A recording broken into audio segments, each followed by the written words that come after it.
Amen. Okay, magkaroon lang tayo ng short na Sunday school, amen? Pero yung Sunday school is like a preacher, amen? Okay, Galatians chapter 6. Galatians chapter 6 verses 6 to 10. Since rope holder Sunday natin ngayon, so gusto ko lang i-challenge tayo in supporting our world missions. Okay, Galatians chapter 6. Galatians chapter 6, pwede tayong tumayo kapag nakita nyo na po yan. Galatians chapter 6 verses 6 to 10. Okay, Galatians chapter 6 verses 6 to 10. Okay, sabi po dyan sa may Galatians chapter 6 verses 6 to 10. Okay, basahin po natin ang salit-salitan or basahin na natin ng sabay-sabay ang lahat ng mga talata from verses 6 to 10 ng Galatians chapter 6. Ready, go? Let him that is taught in the word communicate unto him that teacheth in all good things. Be not deceived, God is not mocked. For whatsoever a man soweth, that shall he also reap. For he that soweth for his flesh shall reap the flesh, reap corruption, but he that soweth to the Spirit shall the Spirit reap life everlasting. And let us not be weary in well-doing, for in due season we shall reap, if we faint not. As we have therefore opportunity, let us do good unto all men, especially unto them. Okay, so testing. Ready ko na lang. Testing. Okay, so ang sabi yan sa may verse, and let us not be weary in well doing. For we, sabi dito dyan, for in due season we shall reap if we faint not. Okay? So nandito ulit tayo na every year, pagka nag-host tayo ng World Missions Conference, at from time to time, every two years, meron din tayong yung tinatawag na SLC, no? Yung spiritual leadership. Bagamat, thank God na wala tayo ngayon, amen? Kapag concentrate tayo sa world mission, but alam ko na habang tumatagal na nagsusupport tayo, sometimes we get weary, no? Sometimes parang, kailan ba tayo matatapos sa, sa commitment na to? Okay? Pero, sabi ng Bible is, let us not be weary in well-doing. Ibig sabihin, wag tayong manlupaypay. Kung meron man tayong ginagawa, alam nyo, let's just thank God every year na gagawa natin ito. But gawin pa rin natin to. Tuloy-tuloy, amen? Okay? Sino sa inyo pinagpipray nyo na maging blessing pa rin for world mission? Alam nyo, mas maganda mag-pray tayo na, Lord, hindi ko alam kung paano ako mag-increase ulit sa na yan, pero just bless me. No? Bless me more para makapagbigay ako. Gawin mo yung bigyan mo pa ako ng kalakasan para makapagbigay ako. I-bless mo pa ako spiritually, financially, materially, para makapagano pa rin ako, pero hindi ako titigil. Amen? Amen? Hanggang sa dumating ang Panginoon or kunin tayo ng Panginoon. So tayo muna yung manalangin. So message natin ngayon is, let us not be weary in supporting world mission. Let us not be weary in supporting world missions. So tayo po'y manalangin. Diyos sa masalangit, muli po Panginoon, kami pong muli ay dumudulog sa inyong trono, nagpapasalamat na nagpupuri sa inyong dakilang pangalan. At dalayan ko pong muli Panginoon na samahan niyo po kami as we have this lesson. At dalayan ko po that it will encourage us Panginoon to continuously support world mission. At maraming salamat po for the opportunity din po na magkaroon kami ng bahagi as a rope holders. Ito na po ang aming samod dalangin sa pangalan ng Panginoon Hesus. Amen. So mamaya habang pinag-iisipan nyo yung inyong ibibigay. By the way, doon sa ating rope holders commitment, palitan nyo na lang kasi hindi na-update yung nakalagay 2024, dapat 2026. Okay? Okay, so palitan nyo na lang. Maliit lang naman na number yon. Okay, so let us not be weary in world mission. So I know, sabi ko nga sa inyo, sometimes we get weary sa mga ginagawa natin, napapagod tayo. But once we are reminded why we are doing such thing, anong tendency, we are encouraged to continue. For example, bilang magulang, sino sa inyo bilang magulang sometimes napapagod na kayo magtrabaho? Okay? Di ba may mga times kapag ikaw ay magulang, iniisip mo hanggang kailan ako magtatrabaho? Malapit na yung retiring age pero nagtatrabaho pa rin ako. Mga gano'n, no? Pero once na nakita mo, bakit ba ako nagtatrabaho? Nagtatrabaho ako para sa aking family. And once na nakita mo yung anak mo, kung kung paano sila nag-enjoy for the provision na binibigay ng Panginoon through you. At the same time, kung paano sila nakapag-aral, kung paano sila na-prepare sa kanilang mga ano. And later sasabihin mo, hindi,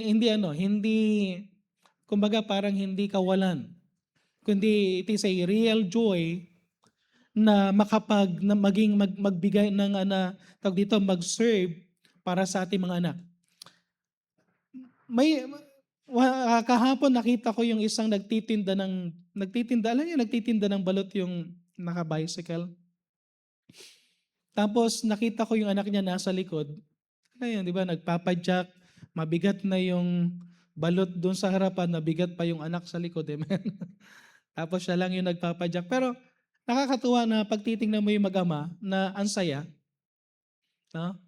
Iniisip ko, sabi ko, magkano ang kinikita ng isang magbabalot kada gabi? Gaano nakakapagod, nakakapuyat yung magbabike ka, umiikot ka, tapos isisigaw mo yung balot. Isisigaw mo yung penoy, no? Nakakapagod yon. Pero nang nakita ko yung mag-ama, makikita mo silang masaya, parang sabi ko, in some way makikita mo sila na yung ginagawa niya nakakapagod, but kung alam niya kung bakit niya ito ginagawa, at yung anak niya rin nakikita yung ginagawa ng kanyang tatay, sabihin ko sa inyo, ang ganda ng picture na masaya yung mag-ama habang nagtitinda ng balot. Amen? Amen? Okay? So sana tingnan natin, bakit mo ba ginagawa?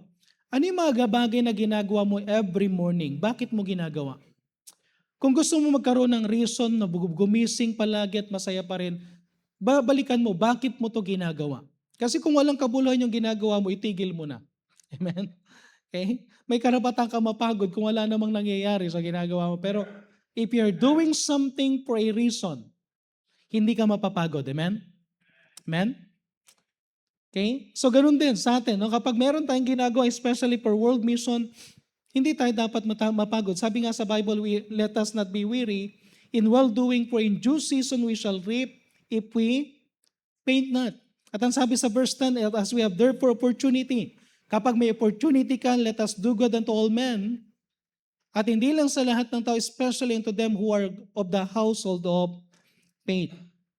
So bakit tayo hindi dapat malupaypay sa pagsuporta sa gawaing mission? Tatlong bagay lang po, maikli lang. Number one, because supporting mission or world mission is a well-doing. Okay? Supporting world mission is a well-doing. Sabi nga, let us not be weary in well-doing. Huwag tayo malupaypay. Kung merong kabuluhan yung ginagawa mo, if that is a well-doing, if that is something pleasing to God, huwag ka malupaypay. Amen? Okay? Gawin mo pa rin. No? Dahil kung it is a well-pleasing to God, no? If it is a well-doing because it is well-pleasing to God, Philippians chapter 4 verse 18. Ang sabi dito, for I have all and abound, sabi ni Apostle Paul. Sabi ni Apostle Paul, enough na yung mga natatanggap ko.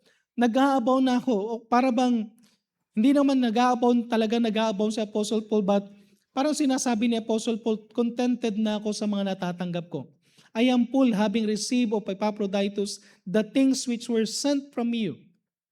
Pero ito yung sinabi niya, yung mga binibigay niyong alay, binibigay niyong sacrifice, it is an odor of sweet smell, a sacrifice acceptable, well-pleasing to God. Amen? Okay? So, nagbibigay tayo for world mission because it is well-pleasing to God. Ako iniisip ko, Lord, again, kung titingnan yung lifestyle naming family, since na ako ay nag-serve dito sa Laloma Baptist Church na assistant pastor pa lang ako, umabot na ako ng 80% ng allowance ko bumabalik sa church. So sanay kami na mamumuhay sa 20%. And sometimes I'm praying, Lord, gusto ko pang makapagbigay to the point na gagawa ko ng ibang way para lang nakapagbigay pa sa Panginoon during the time na ako ay assistant. Ngayong ako ay pastor na ng Laloma Baptist Church, almost yung dumating na nga ako sa 105% na binibigay ko yung allowance ko ng tinasuli ng mga board of trustees. So nandun uli ako sa almost 100%. Pero inisip ko minsan, kapag nakuha ko yung allowance ko, Just imagine, no? Pag nakuha ko yung allowance ko, dadan lang yun sa office, tapos ilalagay ko na yun sa envelope. By paid, kung ano yung magiging ano na lang sa amin. Okay? Madalas ang pera ko sa wallet is from the love gift na natatanggap namin, hindi na dun sa allowance. Okay? At the same time, meron pang mga sacrificial offering na even yung meron kami sa wallet is ibibigay pa rin. Pero dadating ka sa punto na iisipin mo, hanggang kailan ko gagawin yung sacrifice na to? Pero sabi ng Panginoon, it is well-pleasing.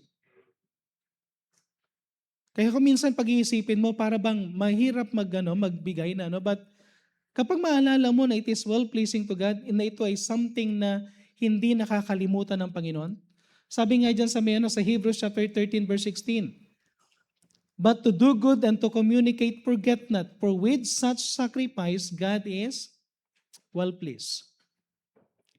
Okay? So itong bagay na to na ginagawa natin every year, year after year, at hindi lang year after year, kasi meron pa tayong, yung missions booster.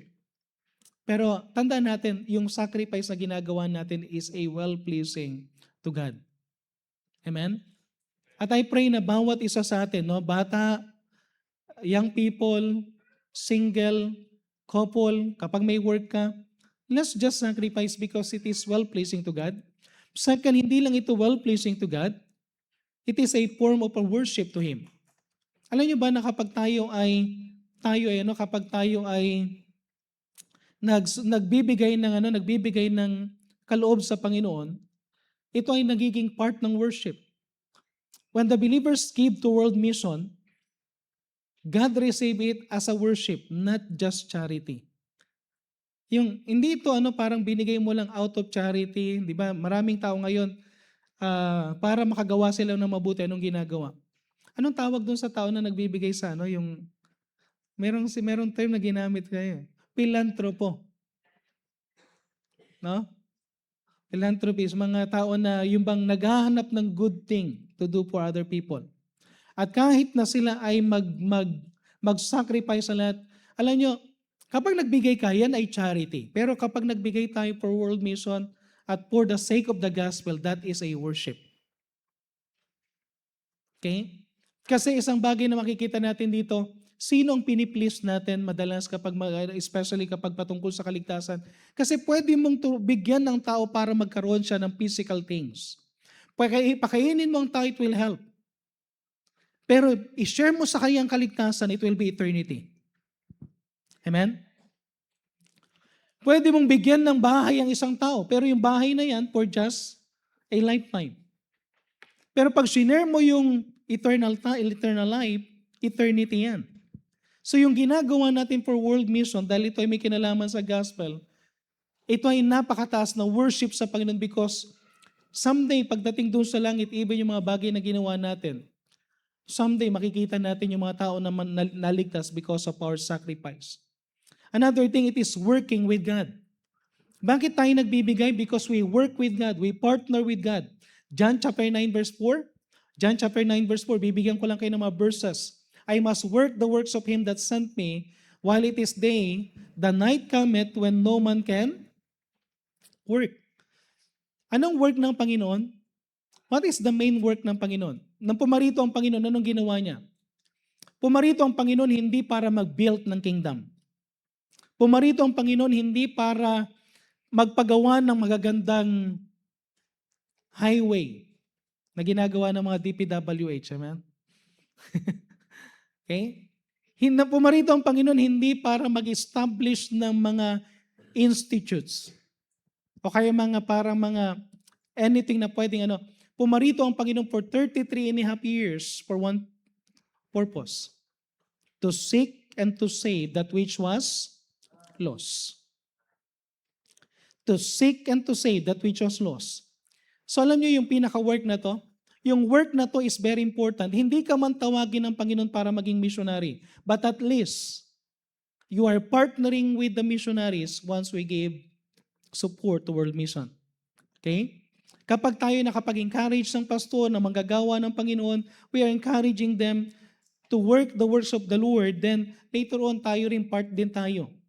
So nagkakaroon tayo ng partnership with God. So ang reason bakit hindi tayo dapat mag-paint in doing this because we are partnering with God. Another thing, sino sa inyo gusto na mag-rapture? Taas ang kamay. Okay?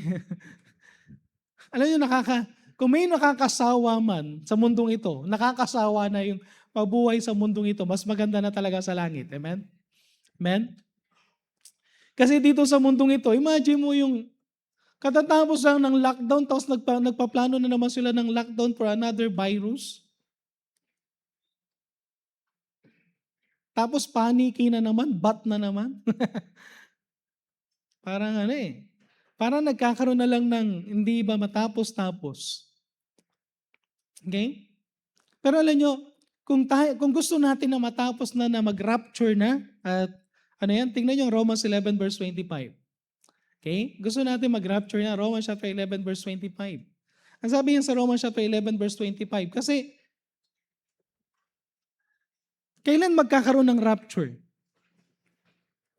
Ang rapture, magkakaroon ng rapture kapag matatapos na yung church age. Okay?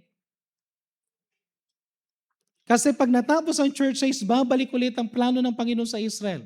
Kaya sa Revelation, ang gagamitin ng Panginoon na witness, not the church, but 144,000 Jews. Pero bago mangyari yon, magkakaroon ng rapture. At magkakaroon ng rapture kapag nangyari ng Romans 11 verse 25. For I would not, brethren, that ye should be ignorant of this mystery, lest ye should be wise in your own conceit, that blindness in part is happened to Israel. Nagkaroon ng blindness yung Israel para pumasok yung church. Pero ang sabi dito, babalik ulit sa Israel until the fullness of the Gentiles become in. Pag naligtas na yung kauli-ulihang hintil. Amen? Okay? Alam nyo ba na kapag pag nagwi-witness tayo, and by the way, hindi lang ito sa about world missions ha, pag nagwi-witness tayo at nag-pray to receive yung ini-witnessan mo, it might be, ang ganda kapag yun na yung last Gentile, Paano kaya kapag ikaw yung nakapag-witness ng last Gentile? Imagine mo, kapag nag-witness ka doon sa last Gentile, tapos bigla siya nang nag-pray to receive, nag-amen, biglang, tapos ikaw naiwan. Pag sana ikaw, huwag ka naman naiwan. Baka alam mo lang kasi yung gospel, alam mo lang mag-witness, pero hindi ka save, ha? Maganda pa rin na save ka, amen? Pero ang saya, kapag kayong na-witness na yung last Gentile, ano kagad yan? At hindi natin alam who is the last Gentile. Possible na Pilipino, possible na African, possible na Mexican, and meron na tayong mga pumupunta sa mga places na halos lahat ng lugar sa buong mundo nare-reach out na ng gospel. Amen? Alam niyo kung may na-witnessan tayo o kaya ikaw ay nagbigay sa gawaing mission tapos na yung last Gentile na yan. Every person that is ushered to the throne of God through a missionary, through a worker sa church, pero kung may bahagi ka doon, alam nyo, may bahagi tayo doon. At least kahit man lang sa pagsuporta. Amen? That's why, hindi tayo pwede manlupaypay, amen? Kasi kung manlulupaypay tayo, tatagal yung rapture. Pero kung hindi tayo manlulupaypay, palapit, amen? Amen? Kaya naglagay tayo ng mapa ng La Loma. Tapos later on, may mapa tayo na ilalagay dyan, yung vicinity natin na nandun lahat yung pinakamalapit na place sa La Loma Baptist Church kasi nasa dulo tayo ng Quezon City. Pag tumawid kayo dyan, Maynila na yan. Pag tumawid kayo doon sa may stoplight, Maynila na yan. Nasa halos dulo tayo ng Quezon City. Pero alam nyo, kung tayo ay magkakaroon na maging faithful tayo at maging fruitful tayo sa Christian life at nag-witness tayo, nagbibigay tayo sa gawaing mission, someday, pag nagkaroon na witnessan na yung last Gentile, kaya hindi tayo dapat manlupaypay. Alam niyo, nakakasawang mabuhay dito sa mundo. Amen? Amen? Pero, ang question, ba't buhay pa tayo? Amen? Hindi mo ka naman pwedeng mauna. Amen? Huwag mong unahan ang kalooban ng Panginoon. Pero bakit buhay ka pa? May purpose. At ang purpose na yun is for the Great Commission. Mag-witness ka, mag-disciple ka, mag-support ka ng ibang missionary in reaching the world. So magkahano tayo dito, wag natin ito wag tayong manlupaypay sa bagay na to. Another reason bakit hindi tayo dapat manlupaypay is next is it shows where your heart is. Kapag nagbibigay tayo at may ginagawa tayo in supporting world, yung well-doing, bakit well-doing yan? Kasi dito rin makikita natin yung heart natin eh. Nasaan ba ang heart mo? Ang heart mo, nandun ang heart mo kung yung time mo, kung saan mo nilalagay yung mga bagay na meron sa'yo. If you put a lot of time sa isang bagay, then nandun ang heart mo. If you put your talent sa bagay na yan, nandun ang heart mo. If you put your treasure sa bagay na yan, nandyan ang heart mo. Kaya sabi dito sa Matthew chapter 6 verse 21, for where your treasure is, there will your heart be also. Kung saan mo nilalagay yung meron ka, nagsasacrifice ka lang, then nandiyan yung heart mo. Ibig sabihin, kung hindi ka gaano nagsasacrifice for world mission, wala ang heart mo for world mission. Wala ang heart mo sa Panginoon talaga na gusto mong gawin yung kalooban ng Panginoon because that is well-doing. Amen? Philippians 4 verse 17, not because I desire a gift. Hindi sinasabi ni Apostle Paul, magbigay tayo, hindi dahil kailangan nila ng support, kailangan nila ng finances, but I desire fruit that may abound to kaninong account? To your account, not to their account. Amen? Amen? Ibig sabihin, the more we give, the more na nagbibuild tayo ng account natin doon sa langit. Hindi ko alam kung ano yung itsura ng account natin sa langit. Pero ako naniniwala, ang sabi ng Panginoon, kung hindi tayo manlulupaypay, as we have sabi doon sa may text kanina, doon sa may verse 9, and let us not be weary in well-doing, for in due season we shall reap if we faint not. Merong reaping dito sa lupa, merong reaping sa langit. May blessing sa lupa, may blessing tayo sa langit. Once na tayo ay nagkakaroon ng support, do not faint in your, do not be weary in supporting world mission because this is a well-pleasing to God. This is well-doing. Okay? Number 2. Okay pa ba kayo? Bilis lang para hindi tayo magtagal. Kasi Sunday school eh. Okay, number 2. Supporting world missions encourages God's servants. Pag nag-support tayo, bakit hindi tayo dapat manlupaypay? Because every time we support world mission, nakakapag-encourage tayo ng servant ng Panginoon. Galatians 6:10. As we have therefore opportunity, let us do good unto all men. Okay? By the way, pag nag-speak ang Panginoon sa iyo at may nakita kang need ng ibang tao, kung ano yung meron sa iyo, kahit maliit, maging blessing tayo. Yan ang Christian, yan ang Christian attitude. Huwag mong hintayin na humingi sa iyo ang tao. Kung may nakita kang need, kung kinausap ka ng Panginoon, kung ano yung meron sa iyo, no? Just share. Hindi naman mahalaga kung gaano kalaking ibibigay mo, at least meron kang binigay. Amen? Pero sabi rin dito, especially unto them who are of the household of faith. Especially those na nasa household of faith. Especially those who are servants. No, yung kapwa natin mananampalataya at mga naglilingkod sa Panginoon. So ang foremost reason why we are supporting world mission is to please God and to worship God. But second, isang bagay na natin is to encourage those who are called in the ministry. Encourage natin itong mga nag-surrender sa ministry. Once we give, once we support world mission, we refresh the hearts of the weary servants. Alam niyo, mga pastors, nadi-discourage din sila. Amen? Amen? Nadi-discourage din ang mga missionaries. And by the way, ang hirap na mga ginagawa nila.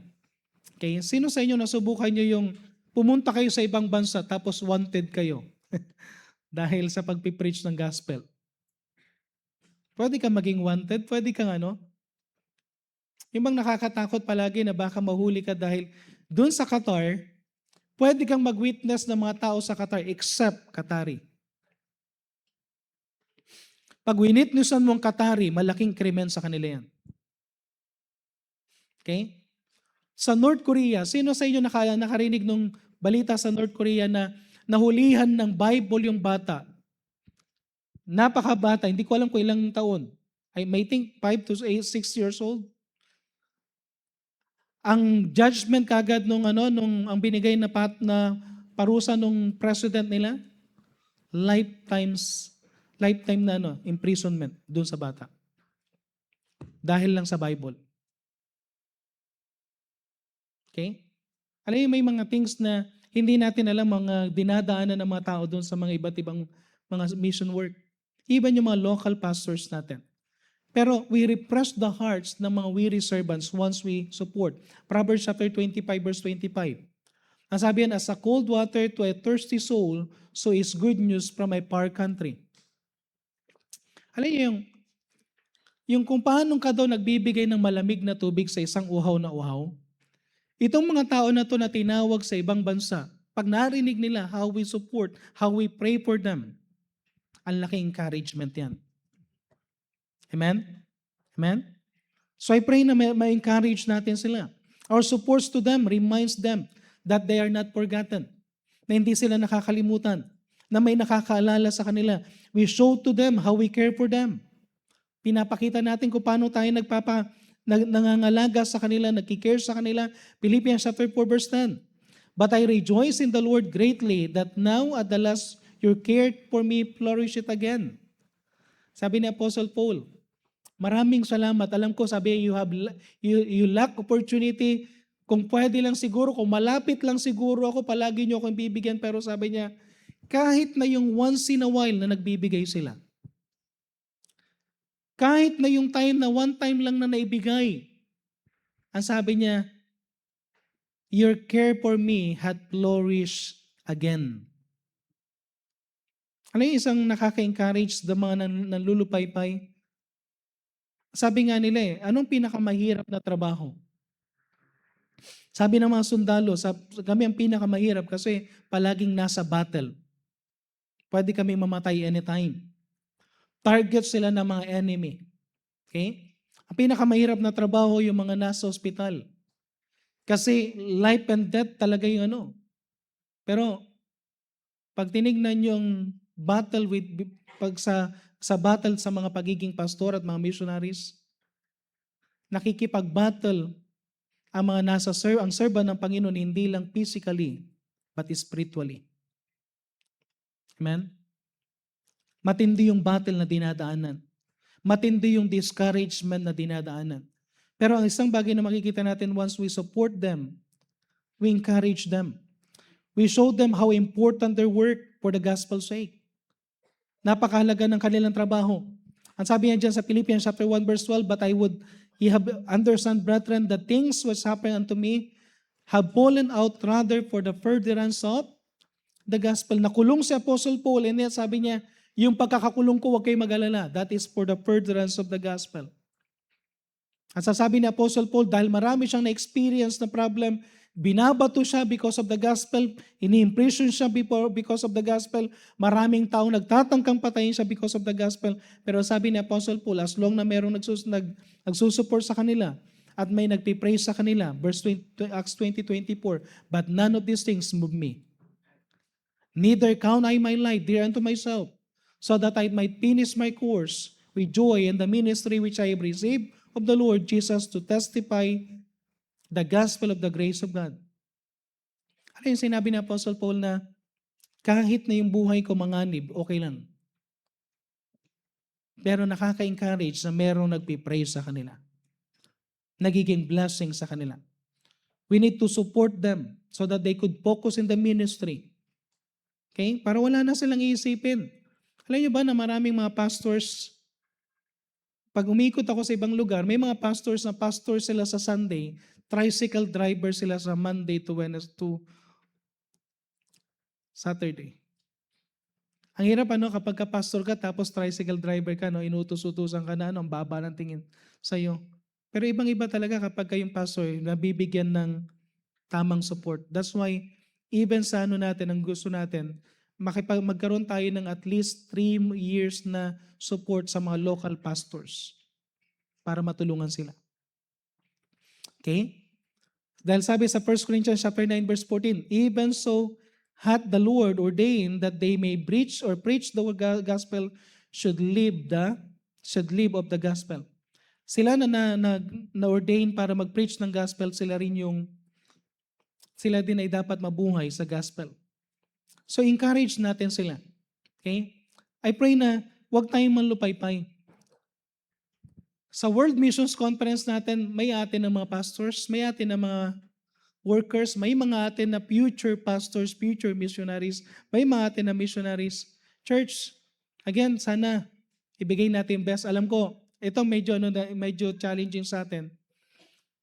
Sabihin ko sa inyo, nabayaran na natin yung, ewan ko si Sir, mayroon pa ba tayong babayaran? Possible na mayroon pa ba tayong babayaran, Brother Marlon? Meron pang konti? May konti pa. Halos nabayaran na natin lahat doon sa may property at the same time yung mga legal. No? Halos bayad na lahat. Pero halos ubos na rin lahat. Amen? Okay? So last year, tinignan namin yung expenses. Ang laki na expenses natin. Umabot tayo na around 1,185,000 expenses natin sa World Mission. Just to be an encouragement. Pero, iniisip ko, Lord, paano kaya namin ito gagawin this year? Last year, meron tayong finances. This year, wala tayong finances, pero meron tayong Diyos. Amen? Amen? Amen? So, bye-bye. Okay? Encourage natin sila. Ang sabi nga ni William Carey, yung sa rope holders, kaya meron tayong rope holders na tinatawag. Dahil sinabi ni William Carey ito, no? Ang sabi ni William Carey, I will go down to the pit if you will hold the ropes. I will go down to the pit if you will hold the ropes. Willing ako na pumunta doon sa pinakamalalim na hukay na yan. Hindi ko alam kung anong mangyayari sa akin dyan as long na may nakahawak sa lubid. So the same with our missionaries. Okay? At gusto ko rin ma-encourage, church, one of the things na gusto ko ma-encourage is, pag-pray natin na marami pa rin mag-surrender from our church.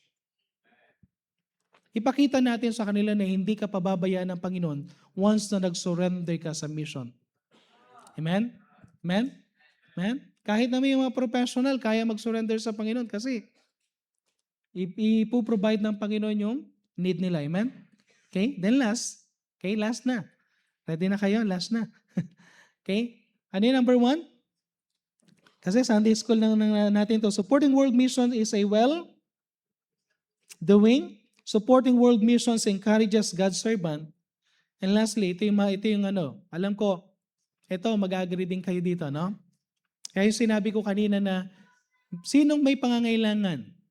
Taas ang kamay. Sino sa inyo may need? Okay? Uy, wala nang may pangangailangan, Okay? Kung may pangangailangan ka, umanap ka ng taong may pangangailangan, tugunan mo yung kanyang pangangailangan. Amen? At bahala ang Panginoon para sa'yo. Kasi ito rin sinabi sa Galatians, balikan natin yung Galatians chapter 6, verse 7 to 9.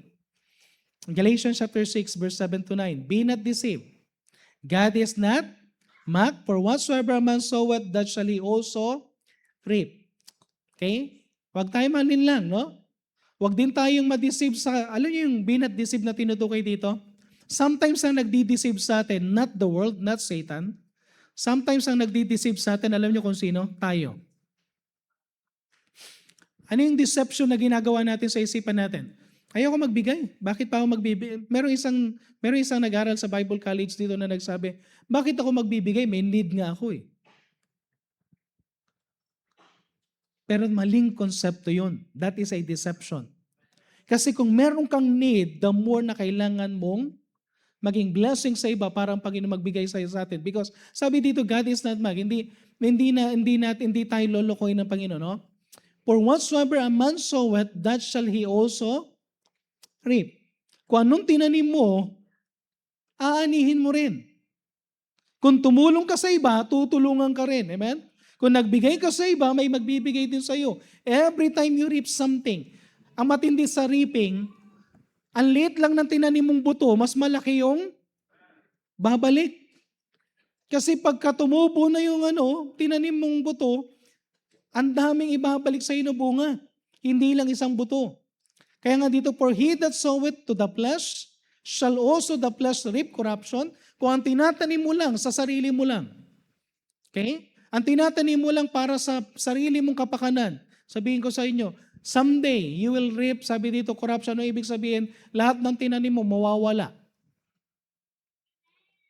Okay? Kasi pag nagtanim ka lang sa lupa, hanggang lupa ka lang. Amen? Amen? Okay? Pastor, hindi ako magbibigay. Gusto ko kainin lahat ng gusto kong kainin. Sige, diabetic ka later on. Amen? May fatty liver ka later on. Amen? Okay? Sana magano tayo na, sabi dito, but he that soweth of the Spirit shall of the Spirit reap life everlasting. Spiritual things. Dahil ginagawa natin to spiritual things na then ibibless din tayo ng Panginoon. Kaya sabi, let us not be weary in well doing, for in due season we shall reap if we faint not. Mayroong great promises na binigay ang Panginoon if we are not weary in well doing, in supporting world mission. Tingnan niyo yung mga promises. Bigyan ko lang kayo ng 4 na promise. God will not forget your labor of love. Everything na ginawa natin. Hebrews chapter 6 verse 10.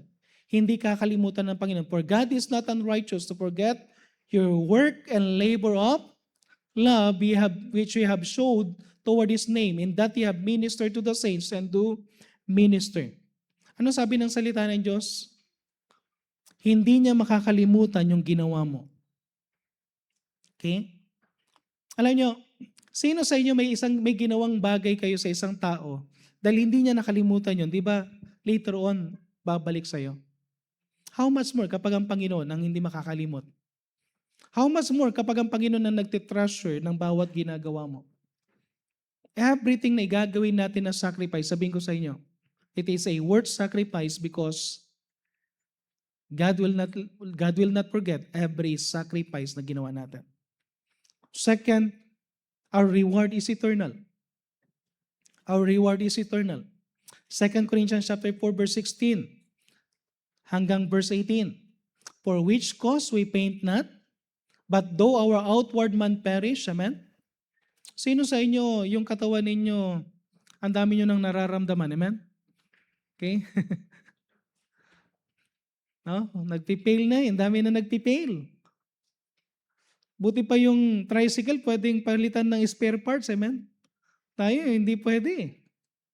Sana may nabibiling may nabibili sa hardware ng puso para doon sa mga mag-heart transplant, kidney. Mahirap maghanap eh. Magpiperish talaga yung inward man o yung outward man. Yet the inward man is renewed day by day. Ini-emphasize dito yung outward man natin for our light affliction, which is but for a moment, worketh for us a more exceeding and eternal weight of glory. Lahat ng mga nangyayari sa palisano natin ngayon, lahat ng sacrifice na ginagawa natin, that is just for eternal, just for temporary, for a while. Verse 18, while we look not on the things which are seen, but at the things which are not seen. For the things which are not seen, for the things which are seen, yung nakikita mo lang ngayon is temporal. But the things which are not seen are eternal. Yung mga bagay na nakukuha mo ngayon, that is just a temporal thing. Pero yung meron kang gawin for the sake of the lost, for the sake of a lost soul, sabihin ko sa iyo, eternal yan someday. Okay? Sana may time tayo na gumawa ng mga bagay. Sabi ko nga, hindi ko to natanong kanina, pero sino sa inyo last week may ginawa kayong pagbibigay ng gospel tracts, pagwi-witness, pagdi-disciple, pagbibisita? Sino sa inyo may ginawa? Alam nyo, ang sarap ng pakiramdam pag may ginawa ka. Kasi eternal yan. Eternal na yan. Kahit gaano kalaki ang nagawa mong bahay dito sa lupa, someday iwanan mo. Kahit gaano karaming sasakyan, katulad ng yung sasakyang may payong. Huh? Yung mga sasakyan naman, sino may payong sa sasakyan niya? Di ba may mga payong naman tayo? Hindi nga lang yung 90,000 na payong. Pero may mga payong, may mga iba nga, dala-dalawa pa yung payong sa, sa likod ng trunk, no, ng sasakyan, no? Pero kahit gaano karami ang sasakyan mo someday, temporal lang yan. Temporal. Ang mahalaga dito yung eternal things.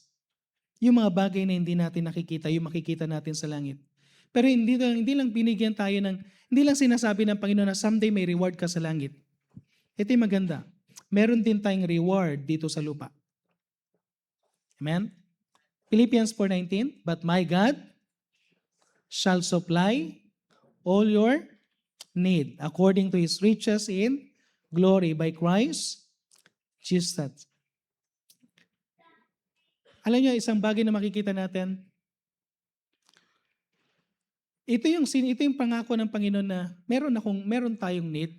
Alam niyo, hindi niyo kailangan mag-alala. I learned to trust God nung time na baby pa nung time na nag-asawa kami, iniisip ko nung nagsimula kami, nung time na nag-surrender ako sa ministry, meron akong work, ang ganda ng work.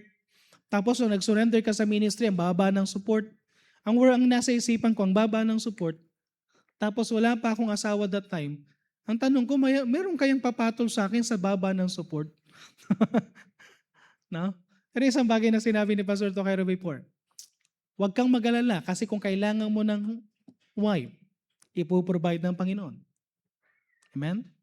Okay? So hindi ko siya hinipnotize, hindi ko siya, anong tawag doon, yung gayuma, hindi ko siya pinilit, pero siya ay naging partner ko in life kahit na mababa yung support. Tapos nung nagkaroon kami ng anak, iniisip ko ulit yun, sabi ko, ang baba ng support, tapos meron kang baby, pagagatasin mo. Alam nyo yung to the point na, sa mga nanay, di ba, mga parents, makakaano kayo dito eh. Gusto mong ibigay yung pinaka-best na gatas. Ano yung magandang gatas noon? S26, no? Promil. No, bumili kami ng Promil, ang mahal. Sabi ko, next time wala ng Promil. No? So, siguro nag-Promil si RJ. Hindi ko alam, hindi nakapag-Promil siya. Isa o dalawa nakakan. Pagkatapos ng Promil, nesto dyan na, amen? yung pinaka di ba? May bona. May bona. Pero hindi yung sa may nido ang inano ko, nestogen. Okay? Inano ko nestogen. Pero alam niyo yung na yan, parang sabi inisip ko, paano ko kaya ito Tapos nung tayo na pinanganak si RJ, wala sa plano pinanganak yung pangalawa kambal, amen? Paano mag-provide ang Panginoon kapag meron kang 3 anak, maliit ang support? Alam nyo, once na inuna mo talaga ang Panginoon, kayang i-provide ng Panginoon. At ito nakakatuwa. Ang liit ng support namin, nagbibigay kami sa mission. And by the way, hindi ko napa-check up si Sister Larnie nung first baby namin kasi nagbibigay kami sa mission.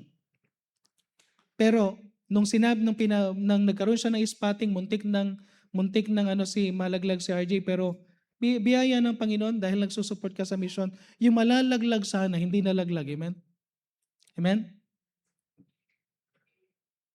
Okay? May provision ng Panginoon. Habang lumalaki sila, iniisip ko, paano kaya yung tuition fee nila? Amen? Pero nakakatuwa, lumagpas ng ilang taon, next year, 3 ng college, amen? 3 college na next year, or next school year, this year. Kasi college na si RJ, graduating yung 2 sa grade 12, so 3 college. Hindi ko alam kung paano kung paano namin pag-aaralin. Okay, pero isang bagay. Magbigay ka sa mission, huwag kang magsawa. God will supply all your need. Amen? All your need. Promise siya ng Panginoon. 1 Kings chapter 17 verse 16. Ano sabi sa 1 Kings chapter 17 verse 16? And the barrel of meal shall wasted not, neither did the cruse of oil fail, according to the word of the Lord. Hindi magmamaliw yan. Okay? Hindi magmamaliw. And lastly, tingnan nyo na lang yung James chapter 5 verse 7. James chapter 5 verse 7, last. Be patient therefore Brethren, bakit hindi tayo dapat malupaypay? Sabi niya dito, be patient therefore, brethren, unto the coming of the Lord, sa pagdating ng Panginoon. Behold, the husbandman waited for the precious fruit of the earth, and hath long patient for it until he received the early and latter rain. Parang ganito. Kung titignan natin ang farmer, nakakita na kayo ng farmer? Pag nagtanim siya ng pag nagtanim ka ng buto, di ba, hihintayin mo, ang gagawin mo lang, didiligan mo. Sino sa inyo nagtanim? From time to time, huhukayin mo, tinitingnan mo kung ano nangyayari sa seed. No?